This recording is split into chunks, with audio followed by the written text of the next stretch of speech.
Welcome to the Calm Analytics channel. I'm Boris Tizengauzen. Today is October 13th. There are a lot of important news stories, so this will be a packed episode. In this episode, a Russian submarine suddenly surfaces off the coast of France. The Kremlin claims everything is going according to plan, but Western intelligence agencies think otherwise.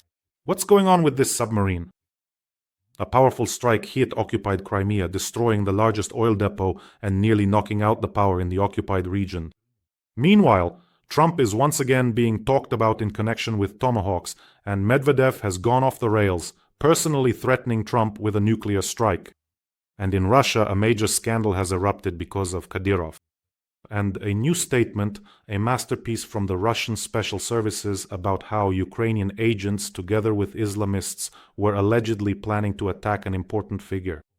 All this and more will be covered in today's episode, so if you're new to this channel, make sure to subscribe so you don't miss future episodes. So, it's Sank, Part 2. A real drama is unfolding right now off the coast of France. A Russian submarine has surfaced there, one that carries caliber missiles. And reports are coming in about a serious malfunction on this submarine. This is the diesel-electric submarine Novorossiysk. And it has been reported that serious malfunctions have occurred on board. And that's why it surfaced off the coast of Britain, which is a region in the northwest of France. A French Navy frigate has been sent to monitor and escort this submarine, and according to Western intelligence agencies, fuel is already leaking into one of the compartments on board.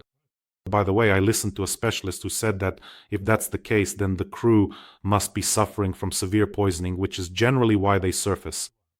And of course, Russia claims that nothing of the sort happened, that the submarine simply surfaced because it is on a scheduled transit, and that's the requirement. It has to pass through the English Channel, and there is a rule that submarines must travel on the surface with their flag raised. In other words, the Russians say that this has nothing to do with any kind of accident. Let me remind you, reports of an accident came out back at the end of September, so this information was already out there. They were just waiting. They were waiting to see where exactly this submarine would surface. Of course, once again, the Russians claim there was no accident, just like they lied about the Kursk submarine. Remember when Putin, with that nasty smirk, said, "It sank"? On the first day, they lied that the Kursk was just having communication problems. Then, for several days, they claimed the submarine had simply settled on the seabed, never mentioning any explosion. Putin didn't even interrupt his vacation back then. Can you imagine that?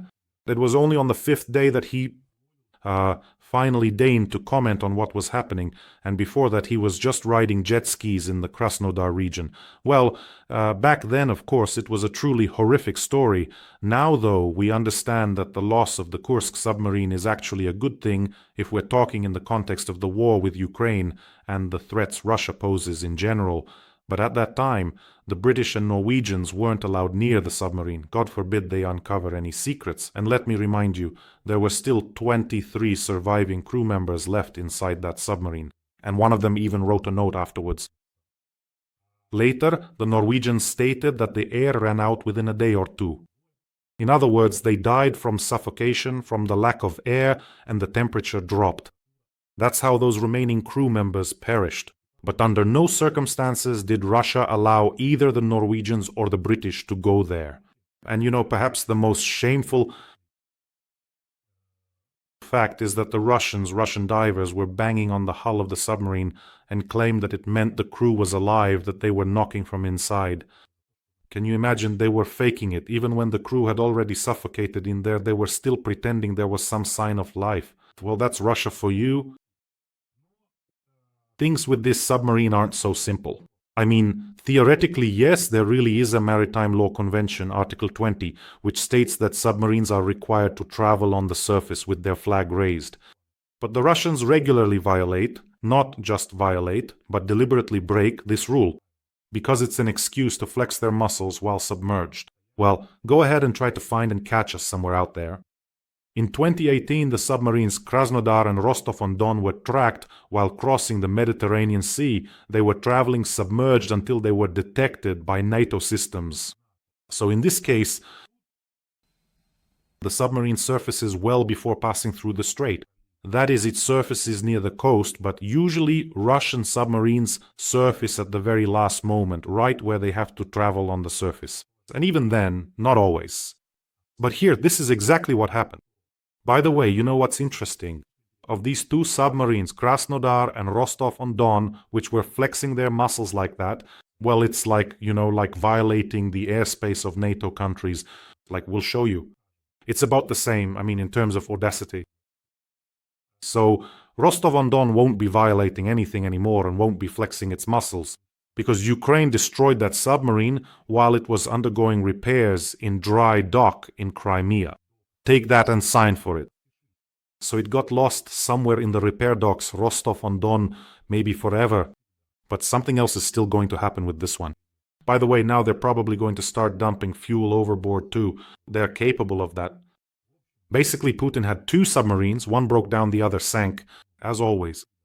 And sanctions, the most effective sanctions against brazen, gluttonous aggressors, like these are the sanctions of the SBU, the GUR, the Armed Forces of Ukraine, Magyar, and the Drone Systems Forces.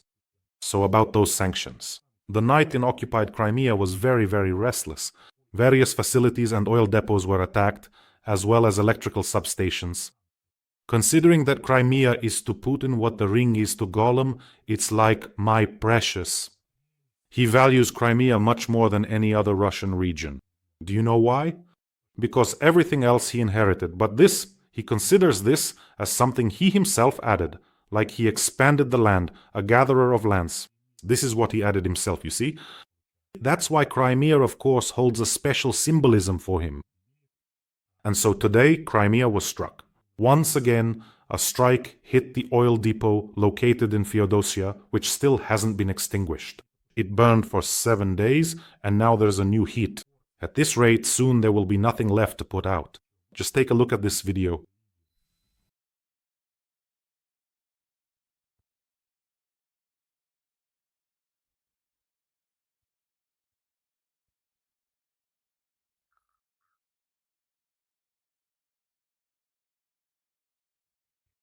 In the video, you can see that at least 5 huge tanks are burning.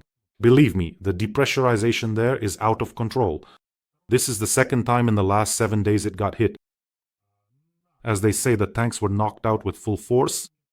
And then the local Gauleiter Aksionov appeared and said there was a fire. Well, I just showed you that. Let me remind you, this is the largest oil hub in Crimea. 250,000 tons of marine transshipment with subsequent shipping. And by rail delivery as well, to the Russian troops stationed in the south. They'll have to do without fuel. So as a result, the disruption of fuel supplies to the Russian Federation's group obviously makes things much more difficult. Now they'll try to haul fuel there at the expense of the civilian population, but it still won't be enough. I think everything there will burn out. Before the attack on October 6th, there were 22 working storage tanks left there. Before that, there had been 34, but now, apparently, there will be very, very few left. And this Putin lackey, Aksionov, literally a week and a half ago, said that the situation is difficult and that they would be issuing a maximum of 30 liters of gasoline per person. Then he said it would be a maximum of 20 liters per person, but now I think they'll pour half a liter and send everyone on their way. But that's not all. Feodosia is one thing, but there's also the Kafa electrical substation near Feodosia. This is a key element of the power bridge connecting Russia and the occupied Crimea. So it's a really important component, and it got hit today as well. And the Simferopol CHP plant got its share too. Remember, they used to put up billboards, those who were celebrating. Now, even if stones fall from the sky, well, the Ukrainian armed forces have replaced stones with drones and sent them to you just like you wanted. The Simferopol CHP plant is also an important facility. So this energy cluster includes 3: Balaklava, Simferopol, and Tavricheskaya. And it turns out that these energy clusters provide the lion's share of Crimea's consumption. And there, the lights, they flickered, and in some places went out. Do you know why I'm putting so much emphasis on this? So right now, Putin is trying to leave Ukrainian cities without power, without heat, striking at the energy sector, and it was made clear to Putin that there is every chance that occupied Crimea could be left without electricity if he continues to attack the energy infrastructure. Well, now let's see how much Putin, the Russians, and some traitors in occupied Crimea are willing to pay for this. And 800,000 Russians after the annexation of Crimea came to Crimea, my native Crimea where I was born, and are trampling it with their filthy little feet. Honestly, Putin is like some kind of clumsy sorcerer, you know? That is, everything he touches turns into some kind of foul-smelling sludge. He invaded Crimea, polluted it with oil, militarized it. Now he'll also be watching as Crimea is left without water, without electricity, just like Donetsk. In Donetsk, in 12 years, Putin couldn't even build a water supply system. They only get water once every few days. The city has turned into a dump. Out of curiosity, you can look up what Donetsk looked like before the Russian world arrived there. So Putin really turns out to be some kind of crap wizard. Pardon my French. Friends, let me remind you. We are still raising important funds for the 101st Brigade for ground robotic systems that help evacuate our soldiers.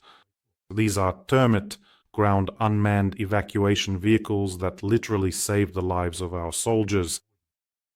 The wounded are transported to a safe distance where medics can then work with them. This way, medics don't have to risk their own lives, which unfortunately often used to be the case. That's how it was before we had these unmanned evacuation vehicles. It's a very important thing.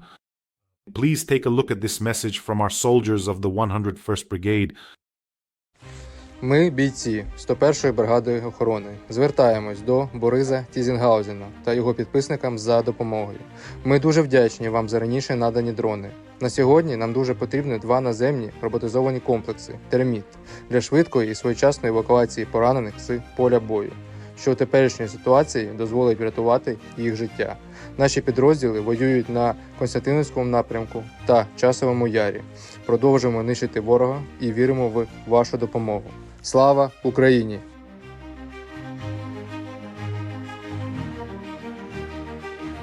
So in this case, we can say directly that any donation saves a life. And you know, there's no such thing as a small donation. Let's help our heroes. The link to the fundraiser is in the description of this video.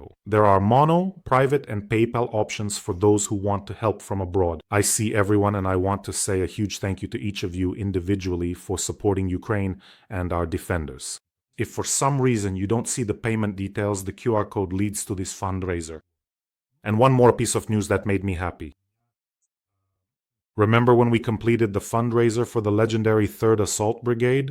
The mattress drones are already on the front line. And a big hello to you from our defenders in the legendary 3rd Assault Brigade. And a huge thank you to everyone who supported the fundraiser. The drones are working and doing their job excellently in such skilled hands. And another thank you to all of you. Yesterday, in just one evening, we completed the fundraiser for car repairs for the warriors of the 54th Separate Mechanized Brigade. Today I messaged Dima, who serves there. He's a bit shocked at how quickly this fundraiser was completed, for which they convey their deepest gratitude to you. Me too. We are a great force. Remember this. Trump stated again. I'm quoting about the Tomahawks. I can say to Putin, look, if the war doesn't stop, I'll send them Tomahawks, Ukrasaks. I can do it, Trump said. Tomahawks are an incredible weapon. Frankly speaking, Russia doesn't need them. If the war cannot be resolved, we can very well do it, send the missiles. But we might not do it either, said Donald Trump. And he added that Ukraine deserves credit. Because the Ukrainian defenders are truly very good fighters. And I think it would be better for Putin if he resolved this. I think he will do it, but we'll see. If not, it won't be good for him. And Putin is in a very difficult position right now. To make concessions, let alone surrender, is something he simply cannot do, of course. Russia, as a rule, has always responded to threats with escalation. Who has the right to put pressure on Russia? And here is a fine line. If you respond with escalation, well, who knows how Trump will behave? By the way, that's true. I think even he doesn't know how he'll behave in one scenario or another. So, to use Donald Trump's own language, right now he's got quite a few Trump cards up his sleeve against Russia. He can now show them off. Look, there are all sorts of sanctions. I can give Tomahawks, I can sell NATO whatever I want, and NATO will pass it on to Ukraine. I can do this, I can do that, I can impose sanctions against China, I can impose sanctions against India. In other words, he has plenty of Trump cards. And what does Russia have left? Cards in hand, to use Trump's language. Especially after the failed summer-autumn offensive. So yes, that's true. And here, Medvedev appears. Putin himself is afraid to get into a confrontation with Trump. He always sends out the limping one, Putin's test sample runs out, and Medvedev threatens Trump with a nuclear strike. It's clear that Putin was really hurt by being called a paper tiger. That's a truly painful insult for him. Fine, call Russia whatever you want, but for Putin, this is everything. So, Medvedev was urgently called in from the yard, where he was playing elastic band games with Putin's replicants, and was made to write the following. Trump said that if the president of Russia doesn't resolve the Ukrainian conflict, it will end badly for him. He's threatening for the 101st time. If the business peacemaker Tomahawk is speaking, then the statement is incorrect. The delivery of these missiles could end badly for everyone, and first and foremost for Trump himself. Oh wow. 100 times it's been said, Medvedev continues, in terms even a Stars and Stripes uncle could understand, that it's impossible to distinguish a nuclear Tomahawk from a conventional one in flight. Their launch will not be carried out by Banderite Kyiv, but by the USA itself, that is, by Trump. How should Russia respond? Exactly. Oh, that's scary. We've heard that attacks on Russia, the delivery of F-16s to Ukraine could all end badly. Strikes with Storm Shadow and Scalp cruise missiles will also end badly. So far, all this has only ended badly for Russians who have come under attack and for Russian equipment. And this is the line that, why did Medvedev switch to personal attacks, threatening Trump directly? Because that very line was crossed. A line that is even more important and painful for Putin. They publicly called him a paper tiger. Moreover, Donald Trump added that Russian troops aren't advancing anywhere at all. In other words, it's the collapse of the image of the all-powerful Putin. Look, it turns out the emperor has no clothes. And while the Botox rat was puffing up his cheeks, people simply laughed at him. And right around the same time, Azerbaijan forced Putin to apologize for the downed airliner. And Putin I can't recall him ever apologizing for anything.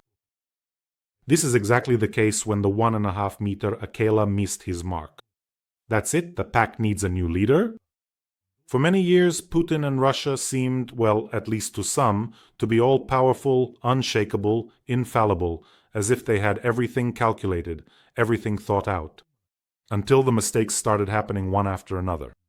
Ukraine didn't fall in 3 days, the war stalled, the army degraded, the economy is cracking, and the allies, you probably know, can no longer be called allies, but rather scavengers. Come on, we're with you, give us a discount too, come on, send us the oil, give us everything, we'll take it all from you while you're giving it away for next to nothing. By the way, when they come to finish Putin off, it'll be the former allies who shout the loudest. It'll be the former allies, in fact. Hit him, finish him off. I already pictured Orban, but since we're talking about Aquila, about the Jungle Book. Orban is like that jackal Tabaki who ran around in the cartoon yelling, Akela missed. Down with the dictator Putin. Long live freedom from Russian oil. Now Hungary can finally breathe easy. I guarantee you that's what he'll be saying. Not of his own free will. It was all for the sake of Hungary. Lukashenko will do the same. He'll cover his head in ashes and shout about how he always wanted to go to Europe, but the treacherous Putin wouldn't let him. That's exactly what will happen. By the way, friends, don't forget to subscribe to this channel. The logic is very simple. First of all, the more of us there are, the more subscribers to Calm Analysis, the more calm people there are. The more calm people there are, the calmer the world becomes. So go ahead and subscribe. Soon there will be a lot of us here. The intelligence agencies of different countries The intelligence agencies of the European Union have accused Russia of launching drones from ships belonging to the Shadow Fleet. But this is not news. However, now they are openly saying, yes, that's what they're doing. That is, Russia is using the Shadow Fleet to launch drones into European airspace. This was stated by Jacek Siwiera, the director of the National Security Bureau under the President of Poland. In addition, Russian hackers are waging a real cyber war against Poland. This is also something we know. In general, it's clear to everyone that the Russians are causing trouble from their tankers. So look, a multifunctional tanker from the Shadow Fleet. Drones are being launched from the tankers. The tankers are threatening underwater communications in the Baltic Sea. What else are the tankers doing? They could also cause a major environmental disaster. There was an incident when one of the tankers lost power and was drifting, and the risk there was just insane. I brought up this information. It was in January of this year. A tanker carrying 100,000 tons of oil lost power north of Rügen Island, that's in Germany, and was drifting. They had to tow it. Now imagine if it had run aground. 100,000 tons of oil in narrow straits. Can you imagine what that would have been? That's all. And really, the main question is, isn't it time to do something about this? After all, a major environmental disaster is just a matter of time. What are we waiting for? Are we supposed to wait until they roll out some kind of deck guns on these tankers and start firing at European shores, or what? What? I don't understand. Well, and the good news, this will probably be the key story in many global media outlets today. Donald Trump has announced that the war in Gaza is over. Hamas has handed over all the remaining living hostages to the Red Cross. The 20 remaining living hostages will soon be home. I share the joy of those who will see their loved ones after more than 2 years of separation. I can't imagine what those monsters did to people in captivity during all this time. And my condolences go out to those who unfortunately never saw their loved ones return from captivity. And Trump, when he was flying on the plane to Israel, said something very true, that all it really took was to hit Iran for this deal to happen, for this war to end. It's still, well, I mean, it's too early to talk about a complete end, but that is, it was necessary to strike at the main sponsor and puppeteer behind all these crazy, completely unhinged proxy groups. Well, in our case, hitting the root cause would also be just the thing, namely that bald 1.5 meter tall root cause holed up in the Kremlin. Well, as they say, that's a tip for the housewives. And today, Russia is that kind of country. You think there just can't be anything even crazier, more brutal, or even dumber. But no, there can be. Do you know what happened over there? A new scandal with Kadyrov and the National Bank with Russian money. Just so you understand, this is on a national scale. These are events for the whole country. The State Duma has accused foreign intelligence agencies of being behind the scandal with Chechnya over the new 500-ruble banknote. So, look at what's happening. Their central bank puts up for a vote what should be on the new 500-ruble banknote. These banknotes are supposed to be dedicated to the North Caucasian Federal District, and several symbols were proposed, such as Mount Elbrus, the Derbent Fortress, 2 tower complexes in Ingushetia, and also Grozny City. I don't really know what kind of landmark that is. A complex of skyscrapers in the capital of the Chechen Republic. Kadyrov's pride, it's just being flooded with Russian taxpayers' money. He builds whatever he wants there. Some sports palaces, anything that's being built, everything is being built for him there. So Kadyrov decided that Grozny City absolutely had to win, so it would appear on this banknote. Then what does he do? Of course, as always, he doesn't read, maybe because he can't. Yeah, by the way, it does look similar. And Kadyrov starts rigging the vote that is on various different platforms. They're offering a bunch of iPhones, new ones, the latest models. Just go and vote there. From different platforms, come on, from all of them, from everywhere. Representatives of the Central Bank of Russia understand this and nullify the vote. After that, some kind of press minister comes out. I don't know, some guy just sits there acting tough for 9 minutes. Like, what are you doing there, central bank? Here you have, sharp peaks. Here you have this. What are you doing?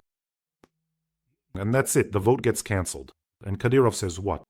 I mean, can you imagine? This is a scandal across the whole country. Kadyrov rigged the vote. Then the press minister comes out acting tough, who honestly just looks like a gangster. And well, that's how it is. That's how things are in Russia. And believe me, now all this biomass that was released from prisons will come back. And now those who didn't know how have been taught to handle weapons. It's going to be a real paradise for them over there. I think that's exactly what Putin is afraid of, and maybe that's why he's trying to destroy as many of them as possible. He just lies about the offensive, tries to have them all thrown into the meat grinder here, so God forbid they don't come back. Don't talk, don't walk around saying how they fought for Putin. Oh, and that's not all. Wait a second. Did you know that in Moscow they prevented a terrible terrorist attack against a high-ranking official of the Russian Ministry of Defense? This is an official statement from the FSB. And attention, this is just what an imagination they have.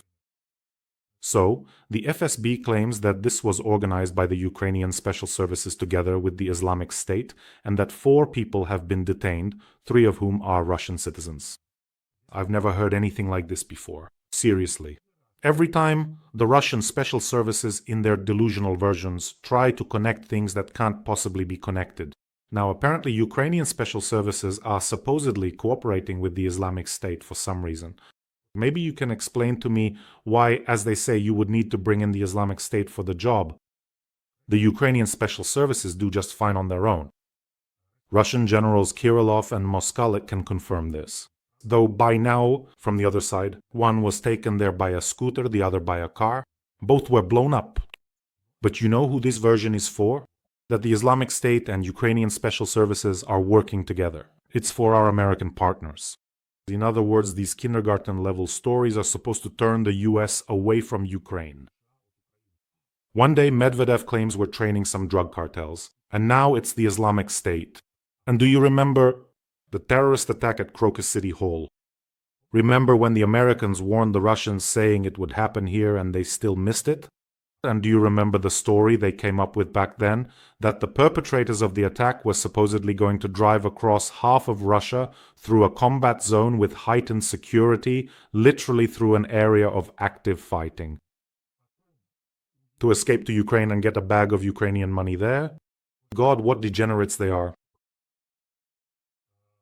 By the way, what's going on now with that Ukrainian version of the Crocus City Hall story? Can anyone tell me? Have they already swept it under the rug? Why is that? That too. So you really have to understand what kind of completely insane old men are running Russia, and what are they making up? They don't want to live well themselves. Fine, that's their choice. But they also don't want Russians to live normal lives. They want everyone around them to live miserably. They want to threaten everyone. Their death has already let them go to the bathroom, so to speak. But they're still at it. Yeah. Well, friends, take care of yourselves, take care of your loved ones, and let's support our soldiers from the 101st Brigade. We have just a little bit left to collect for this fundraiser. I'm asking you. Wishing us all a peaceful day, and of course, glory to Ukraine.